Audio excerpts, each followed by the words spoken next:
We all know that self-custody is the pinnacle of financial sovereignty, but with that power comes a lot of responsibility, not the least of which is the storage and security of your seed and passphrase that guards your precious savings. The most secure way to do that is to keep your secrets offline in a hardware wallet. Today, we're diving into something really unique in the crypto hardware space called Satochip. So if you are looking for an affordable, open source hardware wallet that is different than the usual suspects, stick around. We're going to cover everything from features to setup and even sending some Bitcoin. And I'll give you my honest thoughts on this wallet and who I think this wallet is perfect for. While this wallet supports over 1,000 different cryptocurrencies and tokens, this video is going to be Bitcoin-centric, but those same principles apply to the whole lot of cryptocurrencies. Let's dive in.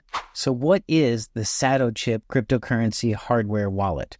Well, this is a Satochip hardware wallet. It's a crypto hardware wallet in a credit card-sized form factor. Unlike traditional hardware wallets like the Ledger or the Trezor, it uses proven smart card technology. Like I said, the Satochip is a smart card hardware wallet. The firmware on the Satochip is for signing purposes only.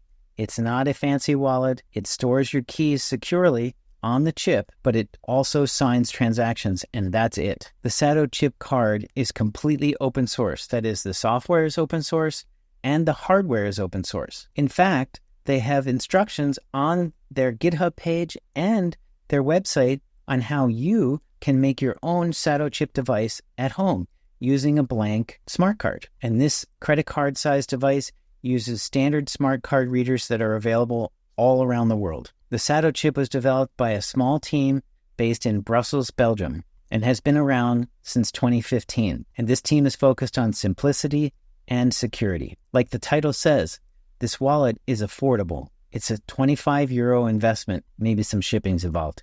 Also, you can pay with crypto on their website, and I'll show you that in a minute.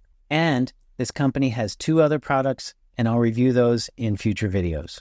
Let's go ahead and take a look at the Satochip in more detail. So this is the Satochip Smartcard hardware wallet, and that's it. It's exactly the size of a credit card because it's a standard credit card device. Basically, it has a secure element chip in the card that is hacker-proof. That is, the keys that are stored on the chip cannot be removed, even if you do a physical attack on the device. The security chip is EAL6+ certified, which is one of the highest levels of security you can get. And it's the same technology used in credit cards, government-issued IDs, electronic passports, and SIM cards. The Satochip card has a special PIN protection system where the PIN, of course, a lot of hardware wallets require a PIN to unlock the device. This one does as well. But if you enter the wrong PIN more than 4 times, it locks the card and shuts everything down, and the card is not usable after that. All the code that went into the applet that runs on this card is available online at their GitHub page, and all the code for the software they use to access the device is also on their GitHub page. Some of the technical features of the Satochip include it is BIP32, BIP39, and BIP44 compatible, which means it has support for hierarchical, tough word to say, deterministic wallets, which means it can generate and manage multiple addresses. Like I mentioned, the Satochip supports over 1,000 different cryptocurrencies, but this video we're going to focus on Bitcoin. The Satochip is compatible with a multitude of different software applications, but they don't have a specific software application that they wrote to access the device, sort of like Tangent. They don't have that type of thing. What you do is you use third-party software to access the device. For instance, for Bitcoin, you can use the Electrum wallet, and they have a special proprietary version of the Electrum wallet that you need to download from their site to use, or you can use the regular Sparrow wallet, which recognizes this card right out of the box. And those are for Bitcoin. Now, if you want to use Bitcoin Cash, and I'm not sure why you'd want to do that, you have to use a special wallet called Electron Cash. I'm not familiar with it. And if you want to use EVM-compatible assets, you need to use a special wallet called Uniblow. And with that, or after you set up your Uniblow account, you can then use the Rabby wallet, which is a very popular web-based wallet. And they also have another proprietary fork of the Electrum wallet application for use with Litecoin. And again, not sure why you're into a Litecoin. It doesn't have any batteries. It doesn't need to be charged ever. And because it's a standard ISO 7816 card, it fits into your regular wallet and is the exact same size of a regular credit card. So let's go ahead and take a look at the website. And then after that, we'll get into the demo. Before we get to the website, I want to make a quick trip over here to their GitHub page. On this page, you can find the overview here, and I want to show you, this is the Satochip applet. That is the software that runs on the chip on the card itself. That's all open source. This is a Satochip bridge, which is for something else. This is where you can download the Electrum version. You can also do it from their website. They have a 2FA application available here. I'll talk about that later. And I brought you here because I wanted to show you one thing real quick. If I go into this applet description here, right here, it says, Satochip stands for Secure, Anonymous, Trustless, and Open Chip. So if you're wondering where that Satochip came from, this is it. Let's go ahead and head to the website. Here we are at satochip.io. This is their homepage.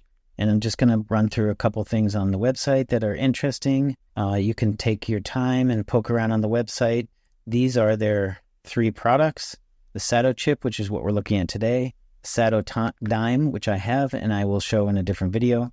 I do not have the Seed Keeper yet, but I'm going to order that. It's actually in the cart right here. Let's see what else they have. This is a link to download the applications that you need to access the device.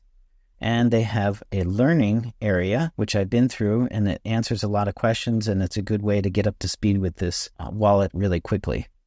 Some Q&A right here.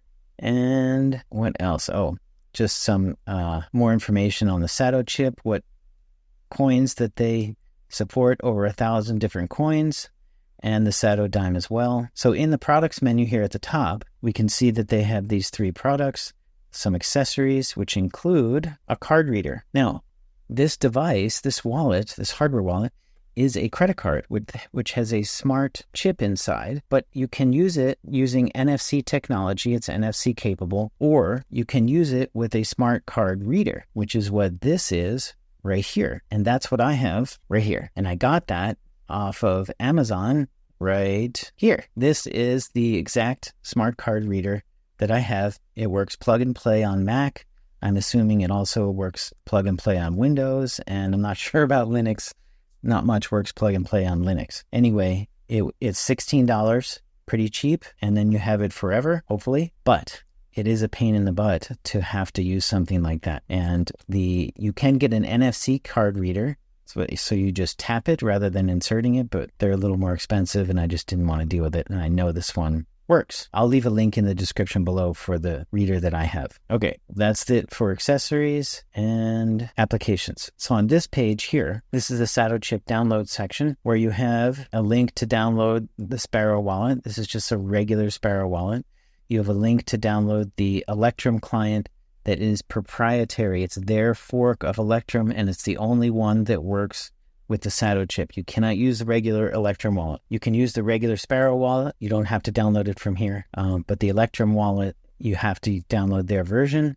To use Ethereum, you have to download a different wallet called Uniblow and Bitcoin Cash and Litecoin. Again, I'm not super excited about needing 5 different wallets to manage my crypto, but I'm a Bitcoin enthusiast. I'm not a maxi. And so most of my savings are in Bitcoin. So I just manage this with the Sparrow wallet, which is why today's video is going to be about Bitcoin. And down here, there's more downloads for Satodime and other things. So once you have downloaded the appropriate software, there's one other little piece of software we need to access all the functionality of the Satochip card. And that is a utility application. It is satochip.io/satochip-utils. And they're utility softwares, little tiny applications that allow you to do special functions with your Satochip wallet, including factory resetting it, changing the PIN, and checking authenticity. So what you do is scroll down and download the appropriate version and install it on your platform. And one last thing, here in the Getting Started menu, they have quick start guides for each of their products, which are a really neat way, an easy way to get started. And if you need assistance, they have quick start guides here, facts, And I believe, no, it's not here. They have an academy, which is more of a longer version of the Q&A. It's more like blog posts about their products. So you can go through there, and it's a great way to get started up the learning curve of their wallet. Okay, let's get to the demo. What you're going to need is the Satochip Smartcard hardware wallet. You're going to need a compatible smart card reader, any modern computer, whether it be Linux, Mac, or PC. You're going to need an appropriate wallet installed. For our purposes, we're going to use Sparrow, and we're also going to download and install the Satochip utility application. Let's get to the demo. Finally, okay, here we are at Sparrow Wallet. This is the opening screen to Sparrow Wallet.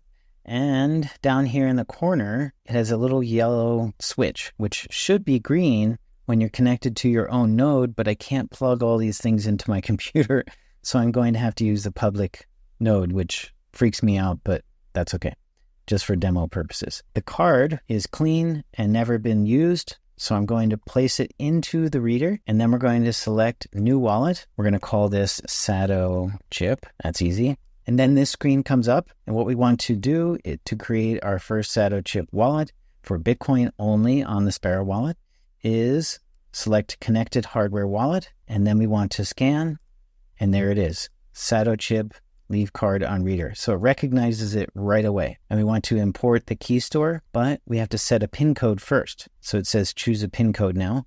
So I'm going to set a PIN code here and press import key store. I have to re-enter the PIN code and initialize. And then I can do one of two things. Either I can import a seed phrase that I have from somewhere else and restore it to the Satochip card, or I can let Sparrow Wallet generate a seed phrase for me. I am connected to the internet, and yes, this is a hot wallet on a cold wallet device, or a hot wallet generation of keys for a cold wallet device, which might not make sense to you or me, but this wallet does not have the capability of generating its own keys, and if it did, it can't display them because it doesn't have a screen. So we have to generate the keys on a potentially insecure environment like a computer. In order to mitigate that, you can use a fresh install, you can use Tails Linux and start from a USB, or you can disconnect the Wi-Fi if that makes you feel any more secure. For this demo, I'm going to let Sparrow Wallet generate some new keys, and you'll notice there is no option for a passphrase. You cannot use a passphrase if you're going to set up the card with the Sparrow Wallet. If you use Electrum, at least their proprietary version, yes, you can use a passphrase. And if you use their utility application, yes, you can set it up with a passphrase. And that's it.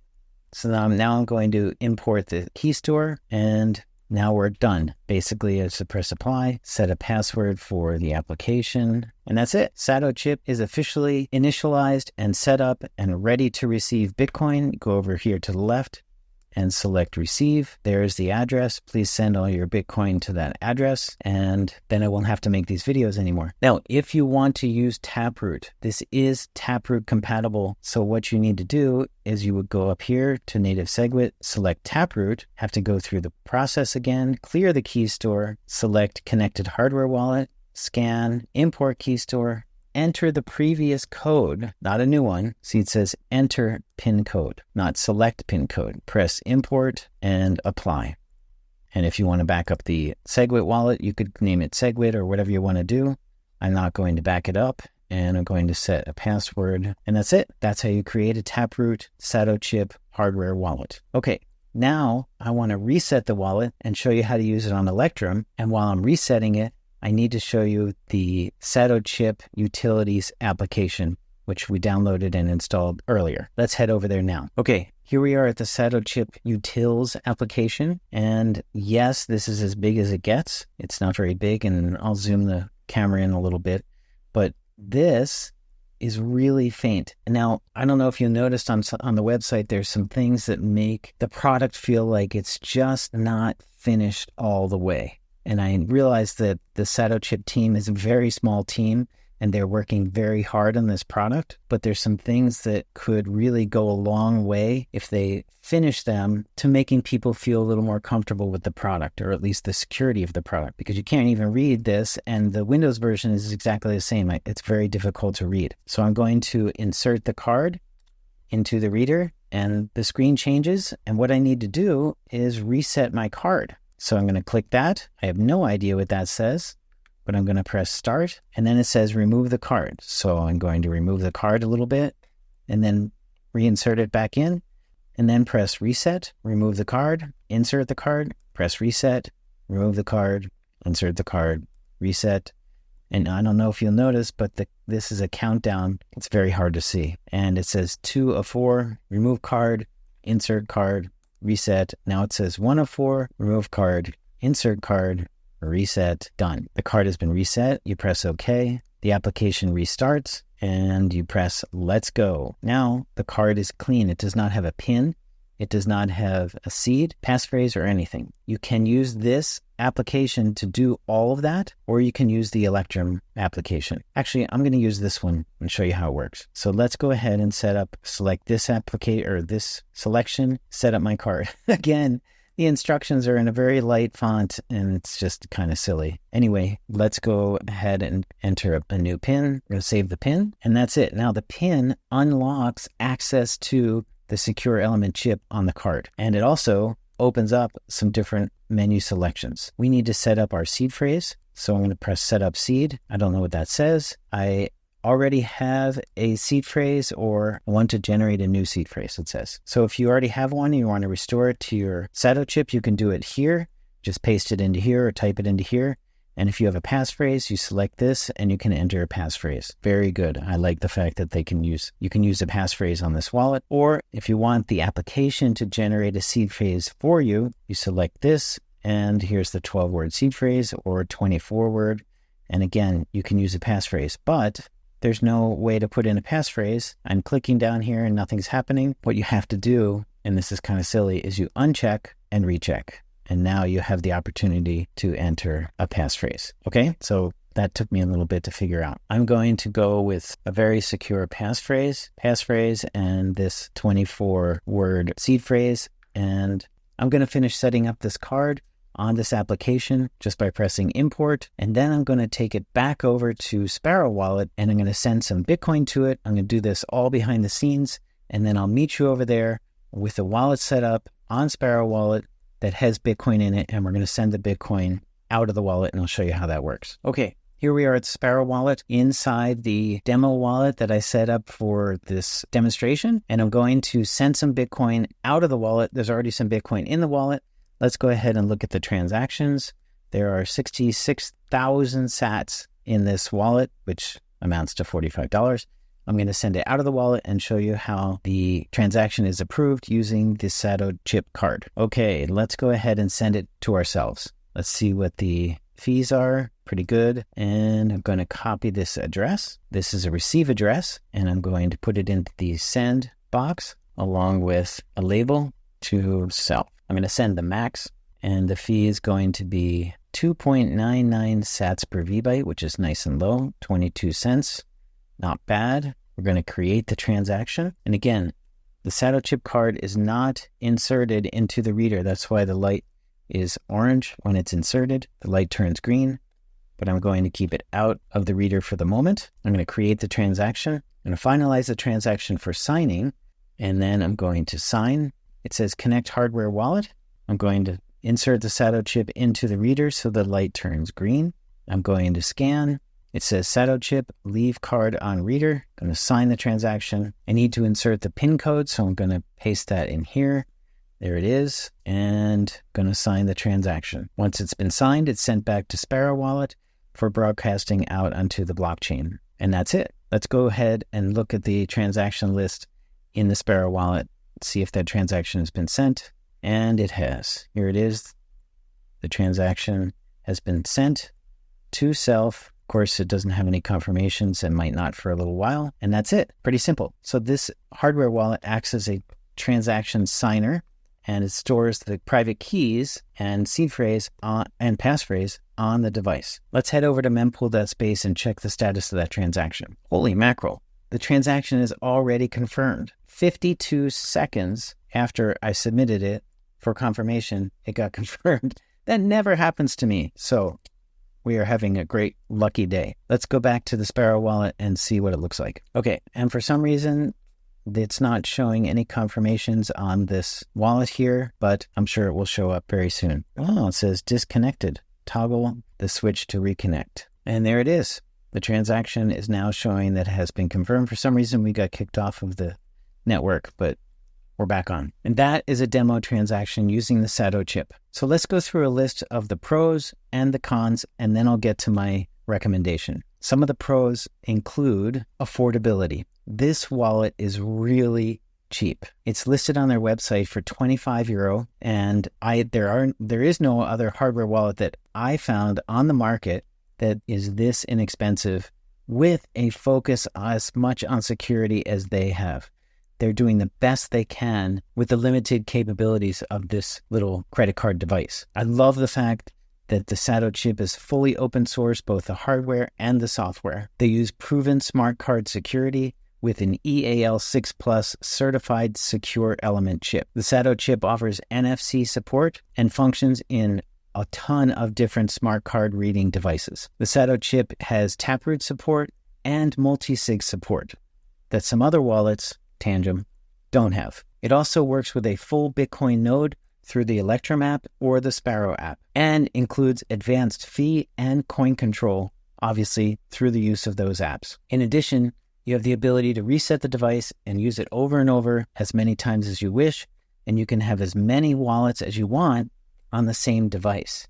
Not at the same time, one at a time, but you can reset it, restore a different wallet to it, check that, make transactions, reset it, restore a different wallet to it, etc., over and over and over. It has 12 or 24 word seed support, including passphrase support, and all of that, and it fits in your regular wallet. There are no battery concerns, no charging concerns. It's durable, waterproof, and dustproof. And lastly, it has really robust PIN brute force protection. That is, you can enter a PIN from 4 to 16 characters. I would suggest a really long one. And those characters can be alphanumeric. That is, they can be numbers, letters, symbols, and special characters. And if someone tries to break into your wallet and unlock the secure element chip by entering a PIN, and they put the wrong one into the application for more than 4 times, the card shuts down. But the Satochip does have some cons. The main con is it doesn't have a screen, so it can't securely generate a seed phrase and show it to you on the card. It has to use a potentially vulnerable or insecure environment like a laptop to generate the seed phrase, and therefore it offers a little bit of vulnerability to attack. Also, a screen would allow you to verify a transaction on the device before you go ahead and sign the transaction and approve it. Because it doesn't have a screen, this is what's called a blind signer, sort of like the Tangem wallet. They're both blind signers. Now, Satochip has done something really unique in that regard. Because they know blind signing is not ideal, they've developed an application, but it's for Android only. And what it does, it allows you to confirm the details of a transaction before you send it to the Satochip and confirm and sign the transaction. So if you are an Android user, there is a workaround for the blind signing problem. And it's not a blind signer at that point. But for iOS users, it's a blind signer at the moment. Another con is it requires one of these to work. Now, it is NFC capable, but there is no mobile app associated with the card, because then it would just be like Tangem. Another con is, which I mentioned, is the seed phrase is generated in a potentially insecure environment. A workaround for that is to make a fresh install on your computer, boot off of a USB-based operating system, or you can even use one of their other products called the Seed Keeper that can generate a seed and transfer the seed to the Satochip securely offline. That's for another video. Another con is the Satochip does have limited software wallet support at the moment. And juggling multiple wallet applications, up to 5 different wallet applications on your computer just to manage the cryptocurrency in this hardware wallet is a little frustrating. Also, the setup could be a little technical for some really new users. Additionally, the website and the applications have some grammatical and spelling errors that might raise some credibility concerns for some users. Now, keep in mind, Bastian, one of the founders of Satochip, and his team are based in Brussels, Belgium, so their first language is French. Oui, oui, monsieur. And that's why I think some of the phrases and sentences on the website are a little wonky in English. And I mentioned there's no mobile application, but there is a workaround for that. You can simply export the XPub from the Sparrow wallet, and this is for Bitcoin, into a Blue wallet on your mobile device, and then you can have a mobile application where you can monitor the balance and receive Bitcoin. You cannot send Bitcoin out of the Blue wallet because it doesn't have the keys that are stuck here in the card. Now, you could, of course, send the seed to the Blue wallet, but then you're just using it as a hot wallet and you don't need this. In fact, I did that myself. Here is the Blue wallet application with the current balance of the Sparrow wallet on my phone for me to see while I'm on the go. And it can be set up in USD, SAT, BTC, or SATs. So that's pretty cool. It's kind of a workaround. And finally, my recommendation. Based on my limited experience with this product, I really like it. I like their ethos. They are really price conscious and security conscious, and you don't see that very often. Usually, if something is really secure, the price is really high. I love their focus. I think they're working on an iOS 2FA application that will eliminate the blind signing problem, and I don't mind having this little card reader sitting around. And if you're not moving around the world like I am, you have an office or a place set aside where the card reader just sits. It's not terribly inconvenient. And they're cheap. Who do I think the Satochip is good for? I think it's a great product for budget-conscious Bitcoiners and people who are into cryptocurrency, not just Bitcoiners. I also think open source enthusiasts would be interested in this product because using it helps support other open source projects.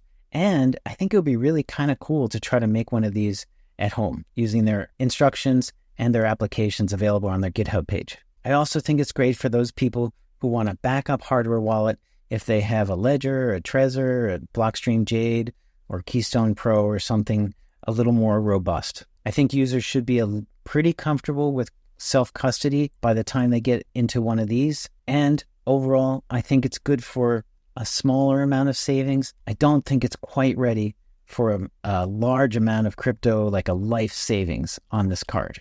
Not quite yet. At least I don't feel comfortable with it. However, if you need quick access and you're a frequent trader, or you want the simplest possible solution and a built-in screen is a must-have, then you're going to need to look somewhere else. Overall, the Satochip offers a really unique approach to a cryptocurrency hardware wallet at a crazy affordable price. While it may not be for everyone, it's a solid choice if you value open source technology and don't mind a little more technical setup process. Let me know in the comments if you have any questions about the Satochip or any hardware wallet at all. I'll do my best to answer you. And please hit the subscribe button. It's free and you can unsubscribe anytime you want. Don't forget to hit the like and the notification bell, and I will see you in the next video.